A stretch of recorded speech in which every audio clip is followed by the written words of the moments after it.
Hey everyone, welcome to Crossroad Conversations with the Lewis brothers, where we aim to share real stories about running a successful family business, working through adversity, and pouring back into the community that keeps our door open. We're your hosts, Matt, Shelby, and Taylor, and we bring you relevant local business advice and automotive insights that are sure to change the way you look at running a business, and maybe even throw in a plug for you to do business with us.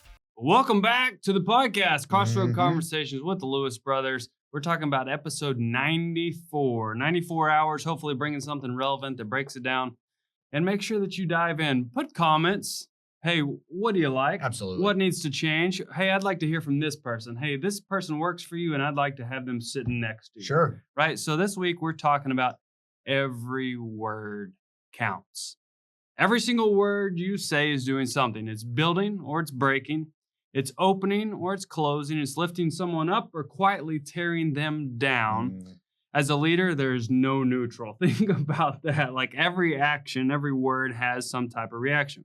We train our people, our process, our strategy, but almost nobody trains the actual words coming out of their mouth. Like think about that. Wow. So this week, how and what you say as a leader shapes your own thinking, everyone else's thinking, the people that you lead, the entire culture around you. That's right. Now, before we get started there, if you missed last week's episode 93, the price of being the name on the building, man, was it a good one. Taylor and I unpacked that one, so go back and check it out. And you told them the cost of being on the name of the building? Man, it got deep. It got Going deep. back to childhood. And there's a huge advantage of your name being on the must be nice being on the building, but it also comes at a big cost and the absolute microscope being on you, whether you're at Walmart or growing up on a sports team. Can't do that. Whatever you do. So go check out that episode and many more at Crossroad Conversations podcast.com. Absolutely. What's to talk about today? Going from the garage into our garage where you can bring your own vehicle. We're talking about the Quick Lane Service Lube. We've got over 8 available bays and growing from there, but no appointment needed. No appointment needed. You roll right in. What I love, and I'm going to give you guys some stats because you guys like that, is that we have moved from our old facility to our new facility. We're a 3 to 4 times X on how many oil changes we can do at once. Yep. And we've cut our time on doing an oil change down by 50%.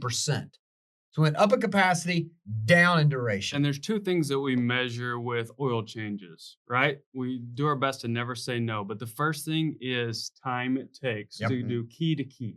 When you give us the key to your car, when we give the key back to your car. That's right. But most importantly, before we just go really fast, is your quality.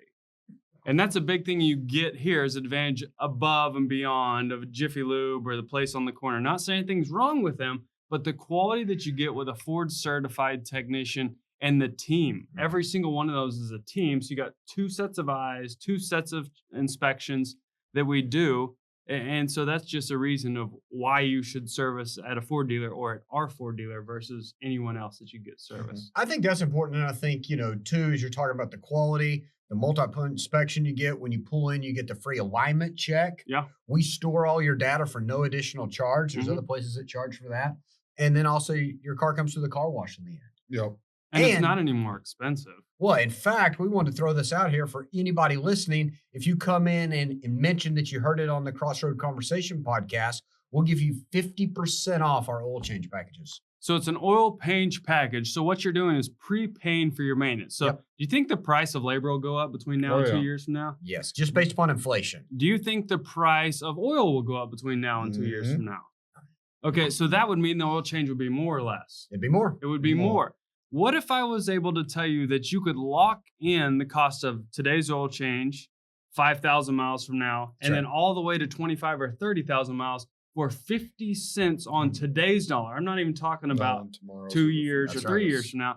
That's something that we offer to you. So ask your service advisor or your finance department manager, hey, how do I lock in the cost of my oil change package? And they can do that for you. That's amazing. That's amazing. All right, let's dive into this week's episode. The words you say to yourself set your ceiling. And this couldn't be more true of a topic, that the words that come out of your mouth means something. I mean, every single word. And when you think about the words you use, other people take it in. And it either affects them in a positive or a negative way. Nowhere in between. And whether you meant for it to come out that way or you meant to have that context or not, it does. So be quick to listen and slow to speak. And make sure the words that come out of your mouth are not damaging, but they're uplifting, that they're direct, and that they mean actually what you meant them to mean. And I think with the way communication happens these days, it started with from person to person and voice, and then it went over to email, and then it is now in texting a lot. We see that all the time. I don't know if you guys ever hear that, but like somebody texts something over or they send an email and the other person on the other end's like, well, they were blah, blah, blah about that. And that might not have meant what they meant at all. It was just how it came across. That shows the power of the words we use. I think that's so important of how you communicate that, because you might have a frustration or something that needs to be addressed, but how you communicate it based on what's going on in your head right now can completely change that. But I love that this goes back to the power of positive thinking of these things that might set your ceiling, and you might be like, crap, I needed 9 or 10 foot ceilings. Yeah. You might just set your ceiling at 6 foot. Like you're in one of those little airplanes that you got to lean over. That's saying, if you ever could say like, I don't have time for that right now, or I can't do that, or I'm extremely slammed, or like, I have no clue how to do that. I've never done that. Then you just set your ceiling and say you will never accomplish that because you don't even allow your mind to think that far over your head. Yeah. And that's the internal side. That's, I was talking about the external and who it affects. You're talking about even before that, the internal. Yeah, I mean, because you have to believe you are the absolute best that there is. And there's nothing that you can't accomplish. And you can do anything that you set your mind to. And you're like, yeah, whatever, Albert Einstein. It's like, well, no, I have to believe that. So then I can speak that belief into others. This subject is one that, and it doesn't offend me, but that I know that people have said without me being in the room or around me is Matt puts too much emphasis and too much value and time in the specific words we say. And I'm not going to waver for that because I've seen outcomes be different based upon the words we use. And we talk about this to our team all the time. It's easy to talk about a mechanic. What does a mechanic need to be able to be very good at their job? Well, they need the training, but then they also need the tools. They all have this rolling toolbox of $100,000 of specialty tools that do what? They help them accomplish the job faster. They get better results. When we're in business or we're in communication and we speak to people, those tools are our words. And we need this massive toolbox rolling behind us with the correct words, and we pull them out at the correct time. You don't see a mechanic just pull out a rubber mallet all the time and bang on the car hoping it'll fix it. Yet in business, when the words that come out of our mouth can influence or positively move an employee or negatively, or ourselves, to your point, Shelby, we spend very little time investing in the muscle memory about what words to use and when. That is so important. No matter how you break it down or who's talking about it, it is so important to understand that I say, you say, customer says this, you say this. And so we constantly train on those words so that we get to forwardly progress. That's something that we will train and something that we teach to every level. Do your very best to never say no, because no means that's the end of the line. And you're drawing the line in the sand, you're digging your feet in and saying, I will do no more. And it might be that the outcome is completely different, but you're saying and approaching it in a proper words, and like saying, I have to versus I get to. Like the same thing's accomplished, right? Or maybe like the idea. The same amount of words come out of your brain. Yeah. They're probably going to have two completely different outcomes. Yes. And really the mindset you approach it. And it starts with you, but then it's everybody around you too. And so I guess let me frame that. So when you say, I have to go to work today or I get to go to work today, either way, you're going to spend 8 hours at work today. Right? That's right. The outcome, what you're saying is what you get out of those 8 hours. Yes. The outcome will be so different if you say, I get to go to work today and I'm going to have so many opportunities. That means I could have a lot of problems today. Sure. It's like, I have so many opportunities. And I know we keep parking here, but if you do not get and wrap your head around how important it is, the words you say, starting with you as an individual, you will miss a very powerful part of leadership, self-development, and really what all you accomplish. And it's as simple as Shelby just brought up, I have to versus I get to. And you're like, oh, that doesn't make a difference. It does make a difference because you're telling your brain that, the people around you see that, and the outcomes will be different. How you enjoy the day, your attitude, your mental healthiness, all of that will pay off based upon the words you use. And those are two completely different words, also two completely different leaders. You show me a leader that keeps talking about, well, we have to do this today. Let's just get it done. We have to do this. Versus, hey, guys, we get to do this today. We have this platform. And you have to constantly remind yourself and your team that. Well, I think the other piece too, you got to think about whenever you're going into it is not only you're self-limiting, but if you get to the point that you say, I can't or I won't, and if you're the leader, you lose everything from your team, that what they believed in you or had trust in you of like, wait, this guy's leading the boat and pushing us. And he just said, I don't know. Now, don't get me wrong. They're saying you just say, I can do whatever and be able to, I know everything, but there's a way to say, hey, let me do a little bit more research on that and get back to you. I don't know the exact answer right now, but we'll figure out a solution. Give them a solution moving forward. Don't just say, no, we can't do that. That's good. I really like this one. How the story you tell yourself on the drive in. So on your drive into work. So the words you start speaking to yourself, you start organizing your day on the drive in, becomes the energy you carry through the door or lack of. You know what I love about that? You probably know if you've listened to at least one podcast, and you probably know if you've ever talked to any of us, is we love stories. We love building the stories. We love telling the stories. And so it's the opportunity to build that amazing, like today's going to be good, right? Because of this, this, and this, because of the story you told. And then it does equal a good day versus just like, oh my gosh, this, and this. And you walk in the door and expect it to be so much better. But we got to tell the audience, Shelby, they just think that we live in this world of automatically we roll out of bed and it's like, everything's going to be positive and great today and nothing goes wrong and no kids are doing this or that and everything's perfect. But that's not the case, is it? It's never.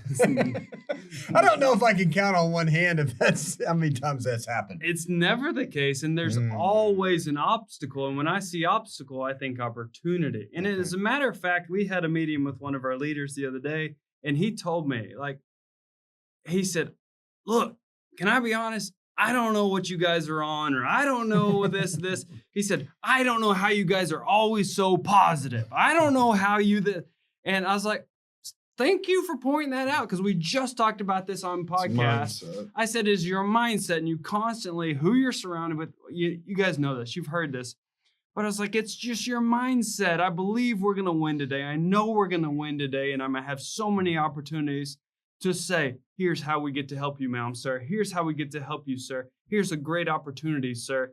And it's that mindset. He's like, I don't know how you guys do that. And it's like, you just do.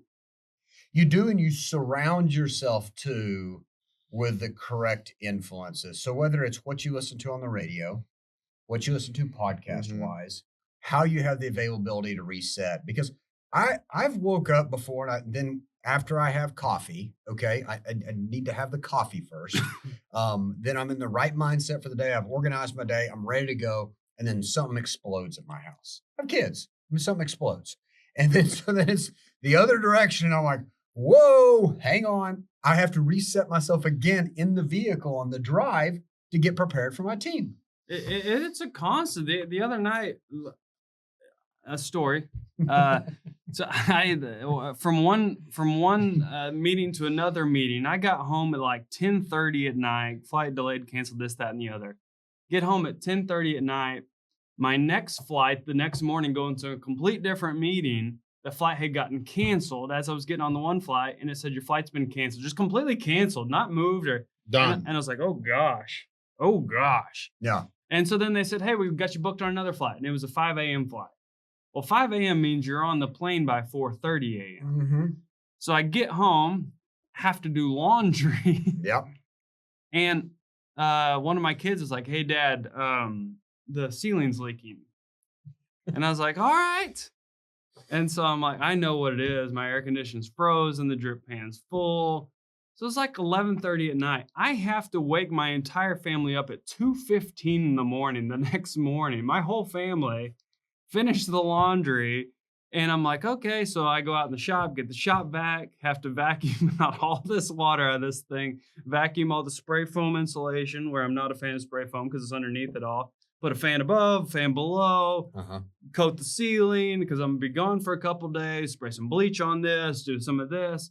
And it's just like, oh, okay, yeah, that's a great opportunity. It's like, I didn't want to sleep tonight anyway. It's just like, alarm goes off and you're like, oh, I'm still ready to go. It's just like, everyone gets that opportunity. And I didn't cuss at anyone because it wouldn't have done any good. I didn't holler at anyone because it was my fault. Don't know how, but it's totally the opportunity you get and the mindset that you have. And if you got 28 minutes of sleep, it was the best 28 minutes you were offered.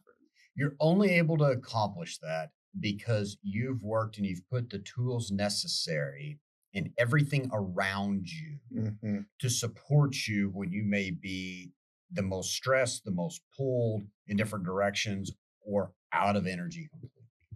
You can't do it on your own. And that's what we're trying to tell you too, is it's not all just red carpet rolled out for us with positivity everywhere. It's something we choose and it's something we work at very hard, but it's worth it. I'm telling you this, it's worth it. Anything worth doing it's going to be tough, but the results are going to be that much better than anybody else. And it takes muscle memory and it takes practice and it takes everything around you to be able to reset, to be able to do this. We talked about it a couple episodes back, but the only reason, yes, Matt talked about the people that are around you, but you have to be able to, whenever the craziness and the wheels come off, you have to unpack and unload that so then you can circle back around. If you don't have that influence around you, guess where your wheels come off? It's in front of your team. Yeah. That's right. And that's whenever it doesn't make sense. So you have to have that around you. You got to guard your mindset. Yes. Like you have to guard your mindset so much. Just like before a word comes out, you're just like, do a quick needs assessment on yourself. Like, okay, is this the end of the world? Is this, and this? And if it is, how do you want to be remembered at? Positive mindset and encouraging others. So like guard your mindset. You really do. You know what? Why the leader with the worst internal vocabulary can't fake it for long. You know, eventually it leaks out. And when it leaks out is what Taylor led to there in a stressful situation or in front of your team. Yep. That's when the true colors come out. Now, if that's you, the good news is that can change. You weren't born with that. You may have been around other influences that were always cussing and always belittling people and always blaming success or their lack of on others and uncontrollables. Get around a new group. Listen to different things. Start pouring into yourself what you want to come out. You know, we're in the automotive business, so we talk about high performance vehicles. You would never put 85 octane in something you put a supercharger on. It's got nitrous and it's tuned. No, you're looking for 93 octane. You might even add some additive to it to get the octane ratings up. It's a direct reflection. Whatever comes out of your mouth is what you're allowing to go into your brain. Don't let that garbage come over and you can change it. You can change it. And that's character's best defined when things are really tough and you're up against the ropes. Like everyone's got a plan to get punched in the mouth. Your true character comes out in a tough situation when it's the last minute, last day of the month, and you're like, hey, we're not where we need to be. It's like, okay, so what do you do? Is it doom and gloom, or do you say, hey, it's an opportunity and we're going to have to hyper focus and supercharge? And do you start beating up on your team, you know, or do you actually lead them into here's how we properly do it? And I can really see the true character of our managers and our leaders and of myself and of you guys when it gets super tough. How do they react to that? And then we go through that and learn and coach and teach and say, hey, you kind of went off the rails there. And it's okay in the proper way to do it. But if you go off the rails and really just your character completely gets exposed, you're like, hey, I see an opportunity probably to work on a couple things, you know? No, that's very good. That's really good. So I know we spent some extra time there, but before we go into the other subjects, you need to realize it starts with you, and it starts with who are you letting pour into you? Who are you hanging out with? And have you developed the mechanisms and the tools to be able to reset and get yourself in the right mindset each and every single day, no matter what you wake up with or what hits you in the face? All right. So, first quiz of the week. On average, how many words does a person speak in a day? 1,000, 6,000, 16,000, or 26,000? Words. How many words? I'd say 6,000. Do you think it's more or less than it was 10 years ago? Less. Why is that? Because they're keyboard warriors. Is what I like to call. And they They're don't on their say those. phones. Yes. All right, so 6,000. Taylor, what do you think it is? I would have said 6,000 too. I mean, more than 1,000, but 6,000 just seems like a good median. I say that though because, and I know it doesn't sound like it because we're on a podcast and we go speak places. I don't overly just talk just to talk. Oh no, I'm heavily natural introvert. It really is. Like I'll say hi to somebody, but like I'm not unpacking something. If we can do it in 15 seconds, I'm doing it in 15 seconds. Oh yeah. But then I know they're on the other end. There are some people that they talk a lot. So we're averaging. Okay. So the average is 16,000 words spoken 16,000 per day per human. Okay. All right. That makes sense. That's way more than what you're thinking. So your words land 10 times harder than what you think. We kind of rolled through this, but you don't know the implications and the ramifications of whatever your words are saying and you're going through without really sitting and thinking about it. When you're the leader, there's no such thing as an offhand comment. Every word carries the weight of your title. And we've all learned that. We talked about that last week of the weight of, in our situation of being the Lewis brothers, when you never know when you're going to run into something and what you're saying. So very rarely ever can you say something just off the cuff and it not have any implications. Sometimes you try to unhook from I'm your leader, I'm your boss, I'm your manager, I'm your peer, and just want to be one of the guys. Right? Mm-hmm. And sometimes you just want to have a normal conversation, a normal comment, but it's still always, that meter's always running and they're like, golly, I didn't think you thought that about me. Or like, everyone's gigging everybody. And so then you get in on it and they're like, golly, I didn't think he thought that about me. Or I can't believe he said that. And you're just like, can I just be real for a second? But you're right. It's always, it can't be off the record. And so then that's one of those things where I'm just like, I'm going to go hermit crab by myself over here because somebody's always watching and looking and it's just like, oh my gosh. To the point that until people get to know me, and I'll talk about myself here, they can mistake me for something that I'm not just because I don't speak as much. Mm-hmm. Because I do a lot of times on my face have this like studying look because I do study and I think and I listen to people. And I'm really processing mentally about like what I'm getting ready to say. And I go down a crazy road mentally. But before I say something, I think about what could it mean? What action could they take? What is it going to equal? Is it worth saying this? Is it not worth saying this? Like all these things are going through my brain before something comes out of my mouth. So then I've kind of got this blank look on my face. And other people are like, is he nice? Yeah. Like, do you want to be around this guy? And that's one of those things, like your nonverbal communication is 70% of your communication. Mm-hmm. But a while back, I read the book, The Algorithm, and there was this guy talking about all these leaders that he worked for, and he talked about Elon Musk and how he communicated. And he said there were some times of like a minute or two of silence because he really wanted to process what you said, and it was just so awkward. But he, at the same time, also knew that like his words are gonna be put on a pedestal no matter what time or who it was. So he would just sit and process, and it was just crazy awkward. And he'd think through this and think through this, and then he'd be like, "Here's what I think."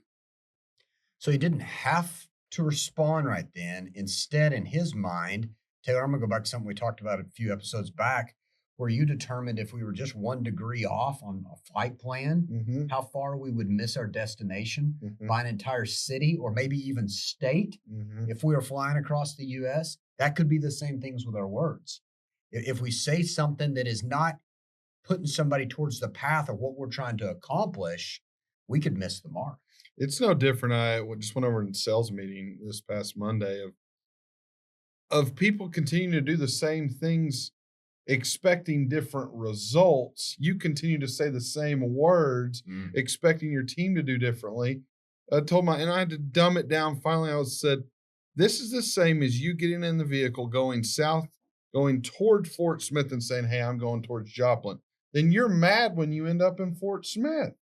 I said, you have to change and really think about what you're saying, what you're doing, what your actions are, if you truly want to change. It's so simple as, and some of y'all have probably already heard this, if you're going out to eat with some people and you do truly care about where you want to go, and you don't want to go somewhere where you know that the experience ain't going to be good, the food's not going to be good, so on and so forth, but you don't want to just be a dictator. Then you, instead of saying, hey, where do y'all want to go eat? You say, would y'all prefer to go to, the Butcher Block to eat or to Red Robin to eat? And then either one of those you're good with. And I just made those two up. But you pick 2 different places so they're still in control, but the words that came out of your mouth gets the results that you're looking for. Yep. And that plays over and over and over again. In fact, we've been talking about this since the dawn of time. You find it in multiple different scriptures in the Bible where they talk about this. For example, and everybody's heard this, but Proverbs 18:21 states, the tongue has the power of life and death, and those who love it will eat its fruit. Yep. And then they continue to go on about talking about set a guard over my mouth, Lord, keep watch over the door of my lips, Psalm 141:3. So forever, it's been taught to us, guard and protect the words that come out of your mouth because they have a bigger influence, either positively or damaging, to those you're speaking to. That leads straight into this line of the throwaway line that you cut up about, you went around, you forgot by lunch that employees still were playing at home over and over and over again. Like, God, did he really mean that? Is it really that bad? And don't take this wrong. There's some circumstances that you need to call out that employee and say, hey, what you're doing is not right. But this is your slander of words like what Matt is talking about, what they do, how they lash into somebody and how they really do make a lasting difference. And I think where that's really focused, you say the throwaway line. That's just a nonchalant comment. Yes. That really you didn't give a whole lot of time to or effort or specifics of why you were saying it. It might be like we were talking about with buddies trying to cut up, and you just move on. Yeah, and because you're going to say 16,000 words in a day, and there's a lot of people paying attention, and you didn't even realize that you said it. Right. And then at night, they didn't get anything done. They go home and tell their spouse, and they're just like, oh my gosh, I didn't realize he thought that about me, or I can't believe he said that about me. It's a much bigger deal than you think it is. That rolls straight into talking about protecting who you vent to. Yeah. We've talked about that in multiple meetings. And the higher you get up, I don't care what the industry is, you have to be so careful about who you vent to. We all need to vent. Okay, we're humans. Things happen. So we all need to vent. But you have to be so particular about who you vent to. It's funny you say that because you have to be so, and there's people out there that are professional tea gatherers that want to get the dirt. And here's the thing, the further you get up, the harder it is to find somebody that you can communicate that with. So there's people out there that are really good that understand that you don't have anybody to talk to. Yes. But then all they want to know is the dirt or the gossip, so then they can pass it along because they're the information gatherer. We've had plenty of people like that on our staff, and you feel like they're close enough that you give them the direction, and you're like, dang it, finally someone I can talk to. And so then you just unload all your frustrations. Next thing you know, people are looking at you weird, and you're like, why are they looking at me weird? And then you hear something throughout, they'll never tell you, through the office, and you're like, I only told that to one person. And you're like, Dad, God, I knew I couldn't talk to anybody. So it's best if you just talk to the wall I know. when no one's around. Just in your car. It's just like, and that might be like why I like running in the woods, because I feel like I can yell at the trees and, they just listen. Not a whole lot of response. yeah, what I love about high heart rate things is that you can't overly comprehend and process a whole lot. So the thing that was you do some extremely type of HIIT frustrating, workout. you can't overly focus on it. And so then you're like, okay, I'm good. Yeah. I'm done. Not that big of a deal. Move on. And if you're like, I don't have time for all this, let me just give you a piece of advice real quick. And you're in a bad mindset today and whatever's happening, you just can't mentally get through it. Set yourself a timer.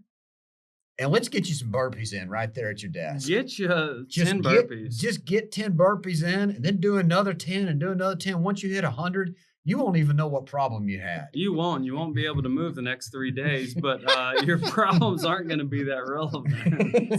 Oh, it's going to move on. It's going to move on there. So, of continuing to go out there. So single sentence that made each of us feel seen as an employee and the one that stuck with us for the wrong reasons. So I'll say this, that single sentences, and we have to be careful that sometimes we're just trying to give out praise, but it's an empty praise, that you're like, hey, good job. Hey, we'll see you tomorrow. We talk about that. And then if you go back and you're like, they did not do a good job. No. So that's probably one that you think, okay, I'm trying to help each employee feel like they are being seen. Yes. But you're just giving him this, like, I did not do a good job. They're not even paying attention to what I'm doing. I want to give a little more context there because it's something that we've identified as a management team a few years back. And we talked to managers, especially managers, type A personality, and we can get stuck in it too, is at the end of the day, you want to end the day with a positive mindset. So then they come back in, hopefully to start with a positive mindset the next day. And you get rolling when you have a bunch of employees. You're like, hey, great job today. I'll see you in the morning. Let's get after it again. Hey, good job. Way to knock it out of the park today. And you just get it rolling like that. And you've got 1 or 2 employees that had an absolute awful day. Okay. They actually didn't make any phone calls. They didn't accomplish anything and they hid the entire day. In fact, they were at lunch for 3 hours and you didn't even recognize it. But you told them good job. And at the end of the day, you told them good job. Let's do it again tomorrow. Yeah. And I've done it before. Oh, yeah. I've done it because I get wound up and I'm seeing people go and trying to be positive. Quick elevator speech out the door to be positive. And they're thinking, my leader, my boss has no clue. I spent more effort trying to figure out ways to hide today so they wouldn't ask me about my activity. So I will tell you the easiest way to keep yourself from putting your foot in your mouth is to know your business. That's right. Take a quick 30 minutes somewhere in your day and look at your KPIs. And that might be right before you go around and talk to everybody. And you're like, hey, I'm going to talk to these 3 specific people. Yes. And I need to know where their metrics are so I can go check on them. Hey, how's the family? What's going on? What do you guys have planned for this weekend? Hey, how's your closing percentage? Because that's a number that you actually looked into. Yes. And you can see, are they in the green at X% of their goal? And so if you do or don't, or if they are or aren't, then you can go into that and be educated. And they're like, man, this guy really knows where I'm at. He can see that I'm digging in, or he can see that I need some help. And that makes all the difference in what you say and being empty or not empty. So what you're saying is you must know your KPIs on your individuals. Don't make it too complicated that it takes a long time to dig, but you must know it. Yeah. Okay, I'm going to play the other side. So I'm out there listening to you guys, or I'm in your shoes listening, and I say, that sounds nice, Shelby, but I have no time to do that. My day is jammed up. Here's what my advice would be to you then. There's an alarm going off right now that you must free up some of your time because you're not able to actually be working on the things you need to be working on. And you've got 2 options there. One, start assigning some of your tasks to other people within your organization, or 2, hire somebody to take the load off of you. You're like, I can't afford to do that. You can afford not to do it because you're not managing properly, not even looking at your KPIs. There's so many books that help you with that, of simple and very, very, very, very in-depth, that show that, of how you rank your activities. Yes. Of things that really need your attention, that are really important, or not that important but need your attention, or not important and don't need your attention, those categories. And so then you might say, here's all the KPIs I want to know. And your team can help provide you with those KPIs. And then you can say, oh, bing, there it is right there. Deep dive that one. Instead, you're deep diving all of them and you can't accomplish any of them. Probably, I would say one of the more difficult things that we've had to develop, because we've all grown up as just doers and throw it on my shoulders and I got it and I can do more and I can accomplish more, but at what cost? At what cost? Yep. Yeah, the biggest deal too there of going into, I think, even further is of you saying, hey, I need to complete this, you need to complete this, of like getting all the KPIs of what Shelby talked about. Your team loses any accountability because you have too many KPIs going that you can't possibly manage all of them. Mm-hmm. So pick specific ones to be able to really dial down in and know, hey, I'm serious about this. We need to hit this goal. If it's setting appointments or confirmations or following up, they need to know. At the end of a day last week, I had went through and asked the team, I said, hey, do you have appointments? And 3 or 4 of them said, yeah. We double checked what they were. And 2 of them were guys that hadn't had a successful day. They didn't have any appointments. And they're like, no, I don't have any appointments. So we sat there and I kind of looked at them and they were like, are you going to leave? Basically, I could just read the nonverbal communication. So no, we're going to sit here and get appointments before you can leave. Mm-hmm. We both got appointments. We moved on, but they knew from then, hey, whenever he asked for appointments, we need to get appointments. So you have to be serious with the KPI or the metric that you are gauging your team off of. Hey, on this piece of fact or fiction, I really like this one. Mm-hmm. So think about this. It takes about 5 positive comments from a leader to make up for 1 negative one. So what it's saying is if you say a negative comment, you've got to find 5 more positive comments just to get you back to ground zero. Yeah. To where you were if you didn't say anything at all. Yeah, so it's not like some people think when they make the 5 comments that then they're ahead. No, you just got back to zero. Mm-hmm. Back to zero. You think that's fact or fiction? I think 100% that's fact. That's got to be a fact. It is a fact. It is a fact. And the fact is it's not a 1-for-1. And the fact is it's a 5-to-1. So why not spend more time thinking about the words that are coming out of your mouth so you don't have to spend all the time trying to make up for the mistake that came out of your mouth? That's right. That goes back to the weight that we were talking about last week. With being a family-owned business, we think, okay, we did so good in this much area. We're expected to do good because of who we are, of going through everything else. So then whenever we do stand our ground or do anything else, this is just another great reminder example of you have to do so much more to get you back just the threshold of where you were at. That's right. All right, last part of this topic to wrap it up. The words a team lives by become the culture. We talk about a culture a million times. One, because it's so hard to build and it's even harder to keep and you have to guard it. But people are just like, what's the culture? Like there's so many pieces that build culture, right? And the words are so much, right? So thinking about that, the phrases a leader repeats: stop being sentences, stop being chants, and stop being discipline, and they become the culture, whether you choose them or not. So if in your sales meeting, when things are going good or bad, or in your manager meeting, or how you address your customers, or in a tough situation, or in a winning scenario, or more often in a losing scenario, how you address that, the words that you say, you can say, yeah, I go to church and I'm a good person.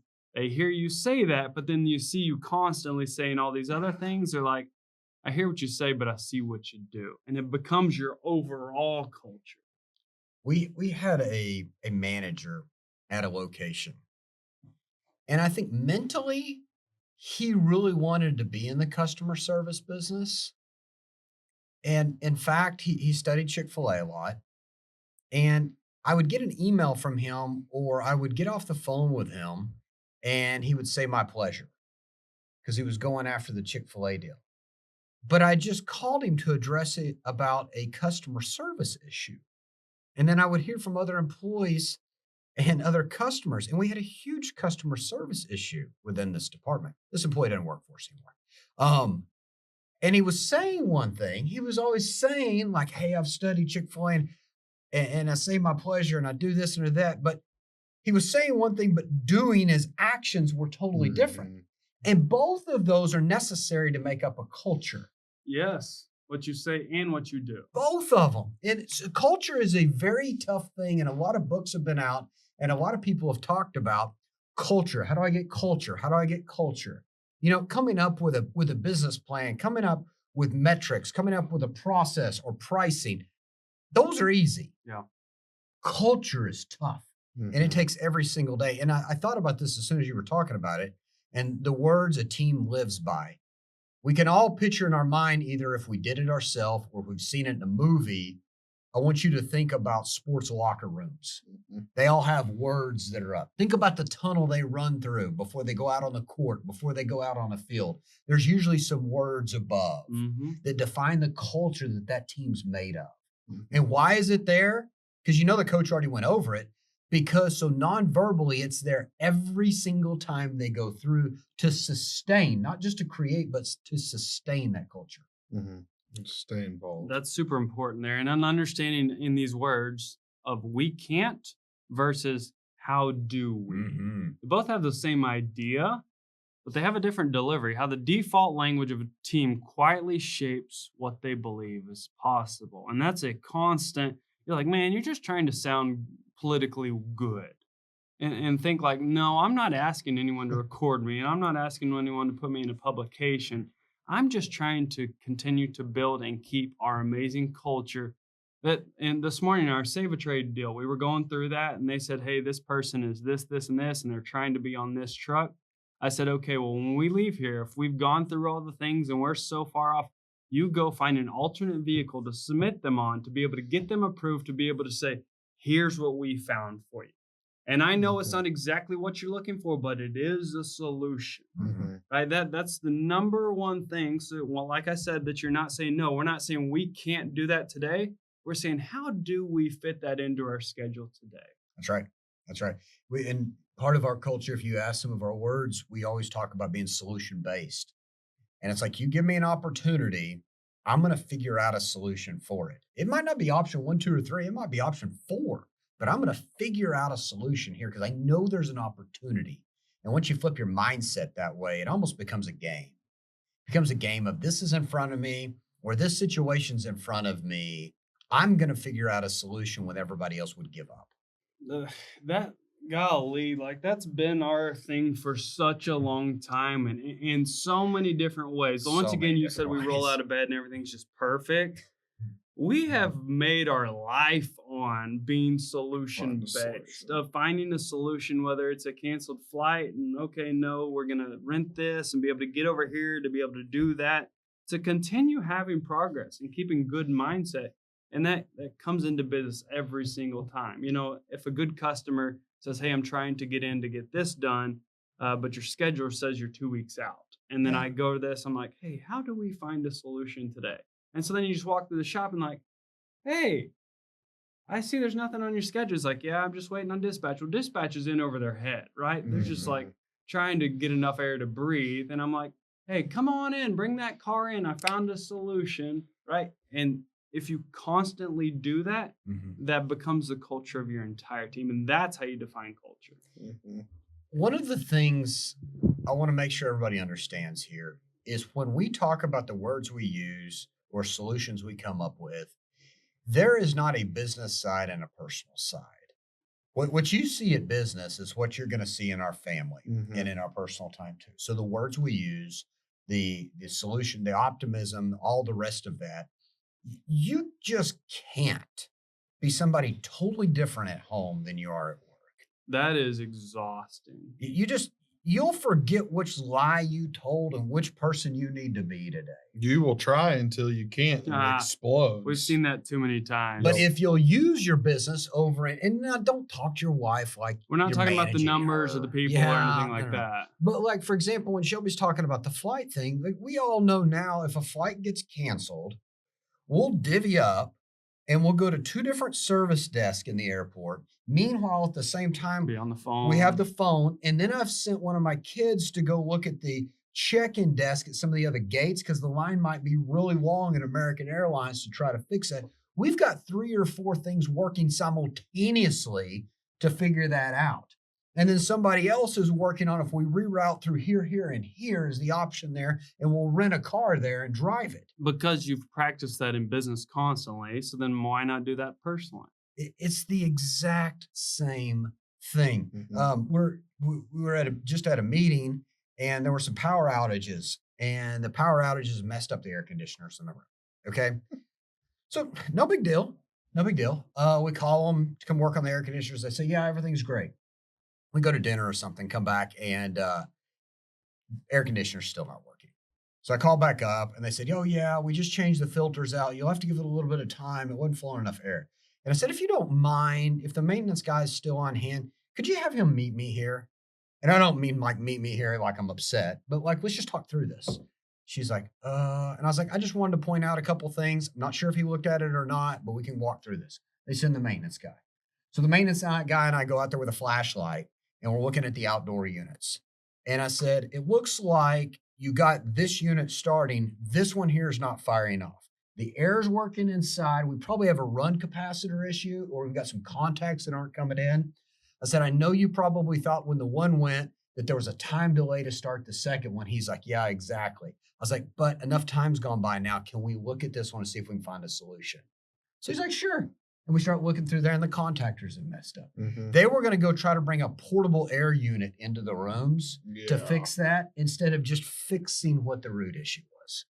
Because you continue to peel back and look for a solution, right? Yeah. Thinking about that is crazy. So on a same track, but the words that you tolerate become the words you teach. So what you tolerate becomes what you teach, and what gets said in the hallway when you're not there is on you. That's tough. That's like your report card. That is so crazy because you're like, no, those aren't my words.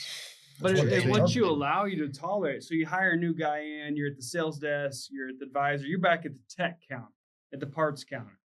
And you got old Jimmy the sailor who's really good at turning wrenches, you think, and he talks like a sailor. Yeah.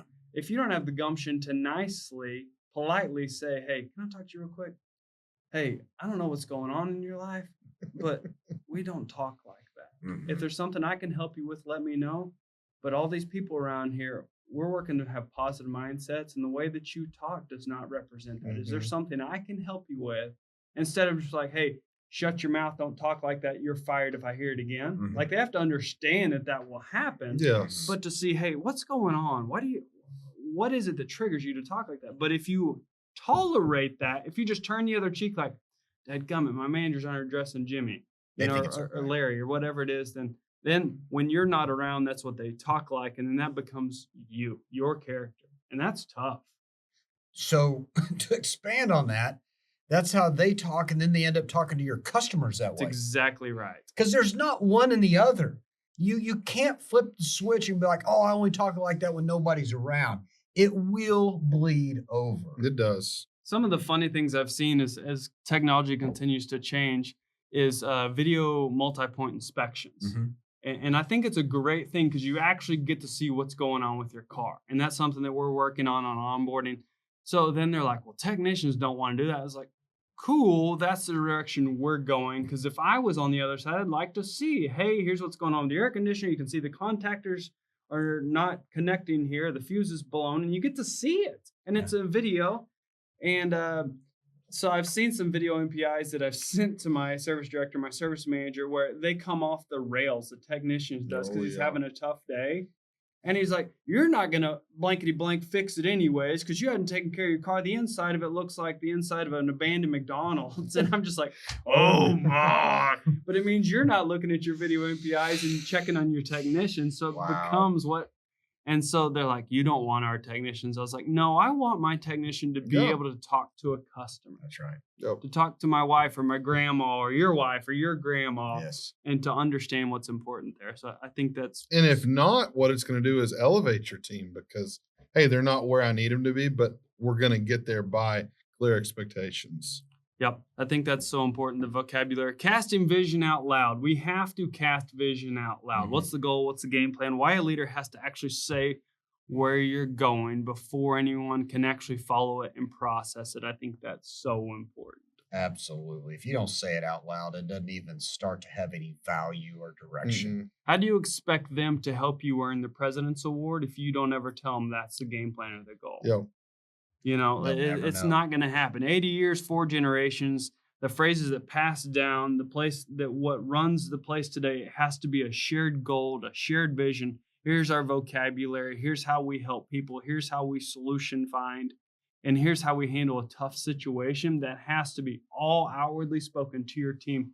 So when you're not around and they're handling the customer and they've had a tough day, they still handle it properly. I think, and this is the ugly truth, but if that doesn't happen when you're not around, you failed as a leader. Mm-hmm. And I know that some of y'all don't want to hear that, but probably do want to hear that. If you leave to take your family on vacation and you all sit and get a bunch of bad reviews or text messages about people quitting or this or that happening, you have not taken the time to create the correct culture and expectations. And you need to look at yourself first on what are you saying? How are you acting? Yeah. Or when somebody covers for you, how do they lead? Right? Because they think, okay, I'm second in command. I'm whatever it may be. What do they say? That's right. Have you taught them how to lead and what to say? So I think that's super important there. Mm. All right. Frequently asked question. Matt, what's one thing that someone said to you that changed how you lead? That would be the words that come out of my mouth. And early on in my career, I was doing an internship with Paul Cummings. And one of his courses, the name of the course was Winning Words. The words that come out of your mouth determine whether you win or you lose. And that really stuck with me forever, is about, hey, the words, exactly what we talked about here. So it's been ingrained about the words that come out of my mouth will change the direction in a positive or negative fashion to those you're speaking to. That's good. That's really good. Yeah. So next up, Shelby, what's a word or phrase you've had to train yourself to stop saying? That's a good one. I might flip that on the other side because I can't think of specific, but something that I constantly work at is to make sure that me and maybe this is a direct, but me or the people around me won't ever say can't, won't, don't have anything that's a negative connotation, to rephrase that. And I think I've trained myself pretty well to not do that because I understood I don't need to do that. But getting other people to understand that, and how do I get that so they understand it, so it's not my words, it's their words. So there's not a can't, won't, don't have the time to, any of those negative connotations, to get that into a, we have this opportunity. Mm. I want to talk about yours for just a second because I recently just heard something that I'm having to train myself to stop doing. One of the things that I'd implemented in when I'm speaking to a group was asking a question for feedback about, hey, does that make sense? And I thought that was something good to integrate in to keep positive interaction back and forth. I'd heard some other people say it, and I was like, okay, that keeps people. I like the audience to be interactive with me. And I was listening to a coach the other day. What it does in return is it suggests that the listener isn't smart enough to grasp what you're talking about. And it's funny because I heard someone also point out that says that you were not confident enough in what you were saying. Yes. That if you ask for both sides, right, that they're not smart enough and you're not confident in that, of, when you stop and say that. So where you thought that someone had taught you along the way. Yes. Hey, do you have any questions, or does that make sense? Mm-hmm. At this point, they're saying you're not confident enough, or they're not smart enough. And that's when you get to an executive level of going, hey, I'm fine tuning the words I say because I want even more out of what I'm trying to pour into. Yeah. And you're willing to recognize that. Yeah. And go, okay, I can change that. Mm-hmm. I've been successful. I'm a good speaker, but I can change that to be better. Yeah, absolutely. I think that can be rolled into whenever you're going over with training, teaching, whatever you're doing publicly. If you see somebody's not grasping it and you start going through, there is different words you can be able to say then.